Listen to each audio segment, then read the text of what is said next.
So Battlefront 2 was a horror game for a while, and as frightening as they can be, I'm not talking about the loot boxes that were in the game. I'm also not talking about murderous Sith warriors or zombified stormtroopers either, but rather Ewoks. You know those cute and cuddly little creatures from the planet Endor? Well, they turned into the Predator over the past couple weeks with a not so limited time mode in Battlefront 2. If I could make a list of all the horrifying creatures and situations that can be present in the Star Wars universe, I would have never put Ewoks near the top. I'm definitely rethinking this list now though. The mode is called Ewok Hunt and was meant to only be a limited time mode. I assume it has been a highly requested game mode in the game as it has already made a couple reappearances over the last month. I had the chance to play the mode, which you can see my first impressions by clicking the card at the top, and I had way more fun than I thought I would. I have become a bit burnt out with the game between the plethora of heroes, abilities, and star card variety, as well as the many bugs and balance issues. I pretty much gave up on the game, but I decided to try this mode out, and to my surprise, this mode breathed new life into the game for me. Ewok Hunt was present in the original Battlefront 2, I made a video of it here. In this version, Scout Troopers faced off against Ewoks in a team deathmatch style game. It was pretty basic and was a cute little diversion from the standard game, but it never really did anything too interesting. Fast forward 13 years, and DICE have managed to turn Ewok Hunt into an Evolve or Friday the 13th game. The mode consists of 20 players, with 18 starting off as Stormtroopers while 2 other players are randomly chosen to play as Ewoks. If you start as a Stormtrooper, you are greeted with a pitch black view of Endor at night, and all you have to comfort you are your E11 and a flashlight, which will go out after 15 or so seconds. There is no purple star card, which allows you to throw 20 grenades, or bubble shield, which protects you from everything imaginable. It is just you trying to stay alive in the forest. The main objective is for the Stormtroopers to survive long enough to reach an evacuation shuttle, which will arrive in less than 10 minutes or so. But if a Stormtrooper is killed by an Ewok or the mini traps scattered around the map before they can escape, then that player will join the Ewok team and have to hunt down their former white-clad allies. Ewok Hunt plays similarly to the zombie mode in the Halo games, except that the Ewoks cannot one-shot kill the Stormtroopers. I actually think that the Ewoks should have a way to one-shot kill Stormtroopers, but we'll get to that later. The flashlight-bearing Stormtroopers are not completely ill-prepared against the Ewoks, however. There are multiple weapons caches spread out across the map. If a Stormtrooper can find one, they will be granted a DLT-19, an incendiary grenade, and a flashlight which will not run out of charge. Again, we will discuss this pickup system in more detail later, but let me just say here that you do feel a little overpowered when you are wielding these 3 items.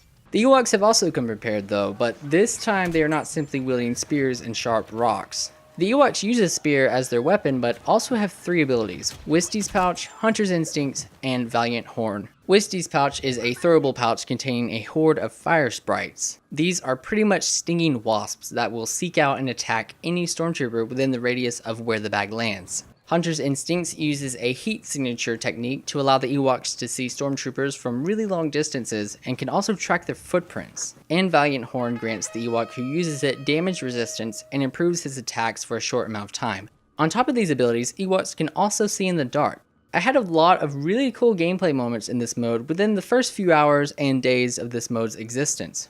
But now that I and a majority of other players know what they are doing, I have started to encounter more and more matches which consist of Stormtroopers just standing around in a group, most bearing DLT-19s, waiting to pick off the only 2 or so Ewoks in the game. There are a lot more boring matches now where nothing really happens. I occasionally get good games, but most of the time I'm bored out of my mind. I even let my Stormtrooper idle while I played a mobile game during one match.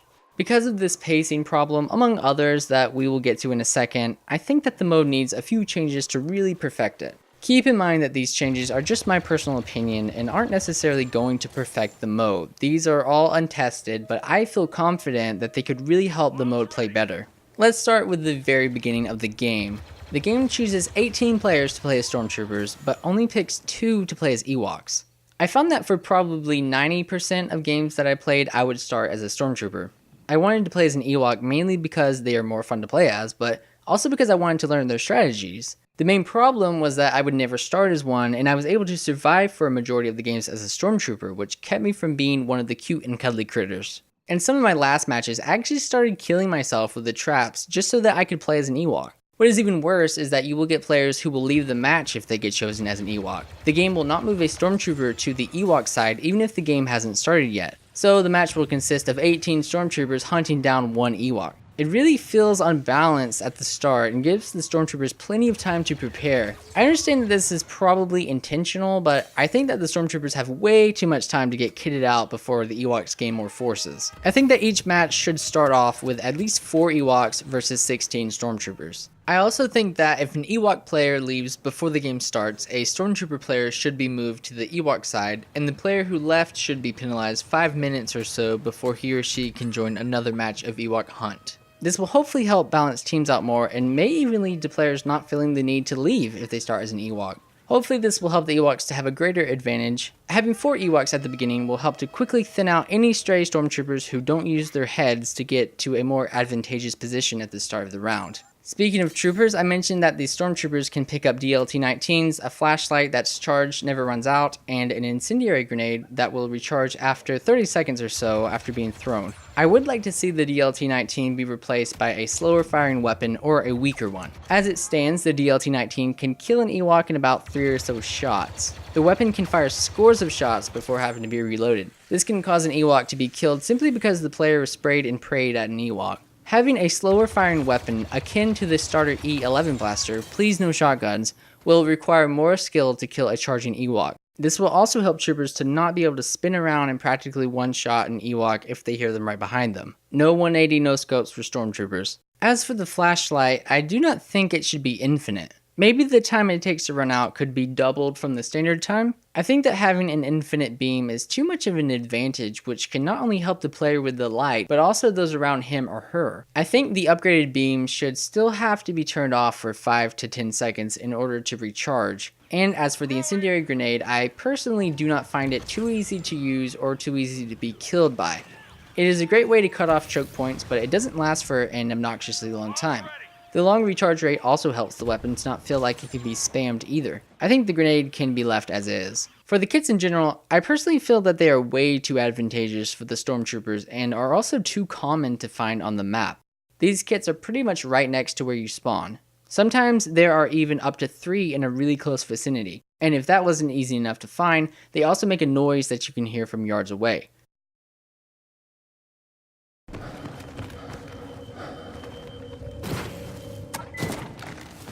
I think that there should only be 3 or 4 scattered across the map, which always spawn in randomized locations. Or potentially, each kit that you pick up will only have 1 of the 3 items. I have played so many matches where practically every stormtrooper has all 3 equipment items because they are a lot easier to find after you play the game for a few rounds. I am genuinely surprised if I cannot find a kit after the first 10 seconds or so. If there were only a few each match, this would keep the majority of players still feeling vulnerable, which I think is a great feeling to have in this mode. We have talked about the troopers for a bit now, so how about the Ewoks? I personally think that the Ewoks are underpowered in comparison to a fully kitted out stormtrooper in this mode. I think that the Ewok has some great abilities, but its overall attack power is too weak. This may be because I do not use the horn enough, but that is because I try to play very stealthily as an Ewok. If you blow the horn, the stormtroopers know from which direction you will be attacking. I try to approach a target as quickly and silently as I can in order to get the drop on a trooper. Against newer players, this works well, but unfortunately, stormtroopers can get attacked by your spear around 5 times before dying.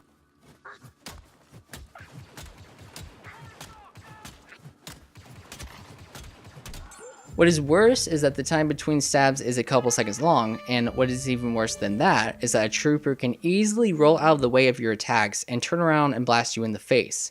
Even if you have the advantage, you still end up going back to the respawn screen and the trooper can continue on his merry way with little consequences. How can this be fixed then?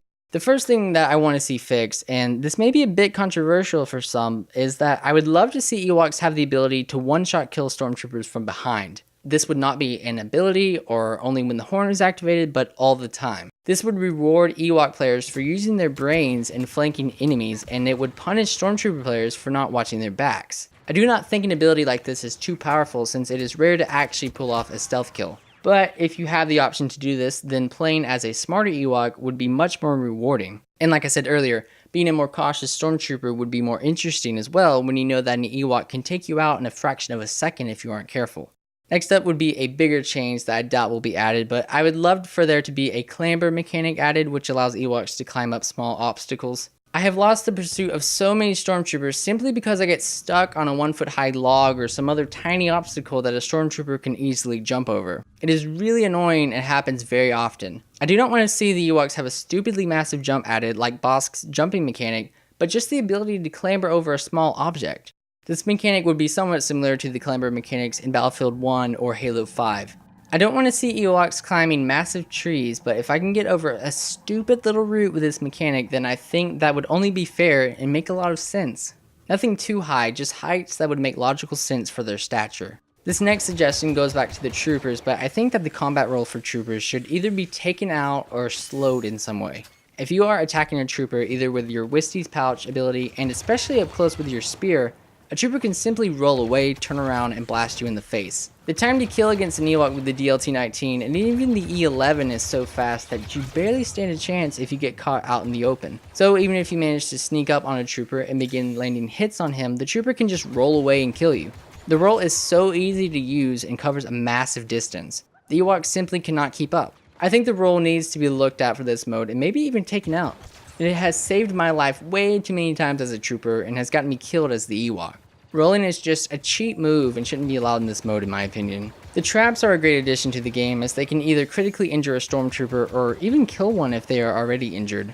What I would like to see though is potentially the ability for Ewoks to construct traps in different areas. Since it feels like the troopers can rush toward an Ewok and take them out because the troopers have the advantage in most situations, what if an Ewok player could construct a trap so that it can injure or kill an overzealous trooper who rushes toward an Ewok? These traps could still be spotted by troopers like the traps already in the game, but it could help slow troopers or catch those who are not paying attention to their surroundings. Ewoks could flush troopers into traps or catch a trooper giving chase. Maybe these could be destroyed with blaster fire though, since it could potentially end with the Ewoks simply booby trapping the exfiltration area. And by the way, I think it's great that you cannot destroy the base traps in the game. Even if you are watching out for them, you still have the potential to run into one if you are trying to desperately escape an Ewok. And what if Ewoks had their own caches of items that they could pick up? Inside of these caches, there could be placeable traps or maybe throwable rocks that could have the potential to one-shot kill a trooper if you can aim the rock well enough. Or maybe you could just have access to another Whistys Pouch, which allows you to throw 2 rather than just 1. Similar to the trooper caches spawning in random locations, these could also spawn in random locations around the map, such as in the trees and around the ground as well. Perhaps troopers could even destroy these caches if they find them, and vice versa if the Ewoks find a trooper cache. As for abilities, I am honestly fine with the balance of the Ewok abilities. I think the Whistys Pouch is perfect as it forces stormtroopers out of camping positions and can also bring down their max health if they are not moving out of the way quickly enough. It can even kill weak troopers, which is great for those trying to run away. The Hunter's Instinct ability is really helpful to quickly lead you toward the troopers. The Horn is a bit of a useless ability for me though. It is a risk versus reward since it increases your stats, but also gives your position away. I rarely use it, but because it is so hard to kill troopers with your base weapon, it may be more necessary to use it than I thought. If there was a one-shot melee kill from behind, then I would probably never use it in all honesty. The only time I use it is when I'm far away from a target or when it is obvious from which direction I'm attacking from, such as the cave or the extraction area. And those are my suggestions for how to possibly perfect Ewok Hunt. Let me know how you think the mode should be changed or if it needs to be changed at all. I think if these changes were to be added to the game, then the mode would be nearly perfect, but that is obviously easy to say as it has never been tested. And I've probably missed some great ideas for the mode, so feel free to share your ideas in the comment section below. I love this mode, and I hope that DICE will continue to add more Star Wars type modes in Battlefront 2, rather than basic team deathmatch game modes and other classic game types. I mentioned a couple cool modes I would like to see in my May season wishlist video, and I should be making a video discussing other hunts that I would like to see in the future. So make sure to look out for that. And yeah, thank you all so much for watching. If you enjoyed this video, make sure to leave a like and consider subscribing to be notified when I post more videos if you hit that bell. I should be making some more Star Wars videos this month, kind of leading up to the Solo movie, which I'm really excited for. And yeah, like I said, just leave a comment. Let me know what you would like to see changed in Ewok Hunt. And yeah, I will see you all in the next video. Bye, guys.